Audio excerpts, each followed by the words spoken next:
कमरे के भीतर हल्की सी पीली रोशनी फैली हुई थी। बाहर की रात गहरी थी और दूर कहीं कुत्ते भौंकने की आवाजें सुनाई दे रही थी। वसु धीरे धीरे कमरे में कदम रखती है। उसके चेहरे पर एक अजीब सा संकोच था, मानो वह खुद को किसी ऐसी स्थिति में पाती हो जिसमें वह सहज नहीं थी। वह अपने दुपट्टे को ठीक करते हुए धीरे से बोलती है, तुम क्या कर रहे हो? देव, जो बिस्तर को ठीक कर रहा था, उसकी ओर पलटकर देखता है। कुछ नहीं, बस सोने की तैयारी कर रहा था। तुम कहाँ सोओगी? वसु ने एक लंबी सांस ली और बिना उसकी ओर देखे फर्श पर चादर बिछाने लगी। मैं नीचे सो जाऊंगी। देव कुछ पल उसे गौर से देखता रहा। उसके चेहरे पर चिंता और बेपसी दोनों साफ दिख रहे थे। लेकिन वसु, हमारी शादी हो चुकी है। तुम नीचे क्यों सोओगी? इसका क्या मतलब है?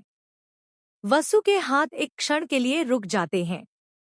वह गहरी सांस लेकर धीरे से कहती है, जब तक हमारे रिश्ते को देवी हुकुम का आशीर्वाद नहीं मिल जाता, मैं तुम्हारे साथ एक ही बिस्तर पर नहीं सो सकती। मुझे पता है कि तुम समझोगे, और मुझे पता है कि तुम मेरे फैसलों का सम्मान भी करोगे।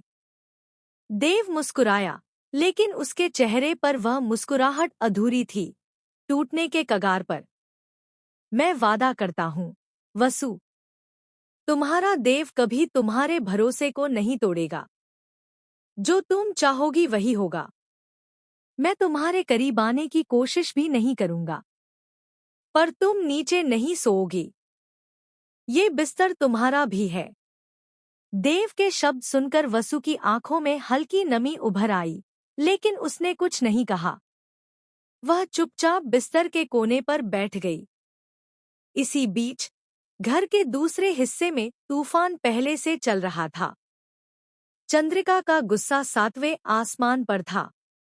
वसु और देव के रिश्ते ने जैसे पूरे घर की नींव हिला दी थी। वसु के फैसले, उसकी साफगोई और सच्चाई ने चंद्रिका को अंदर तक झकझोर दिया था। वह इस रिश्ते को स्वीकार ही नहीं कर पा रही थी।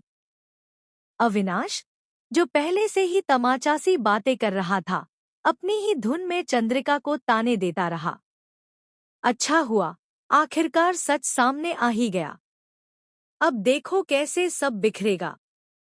चंद्रिका का गुस्सा अब फूट पड़ने को था। उसने तैश में आकर हाथ उठाया ही था कि अचानक दिव्या बीच में आ गई। थप्पड़ हवा को चीरते हुए दिव्या के गाल पर जा लगा। कड़वी आवाज कमरे में गूंज गई। दिव्या ने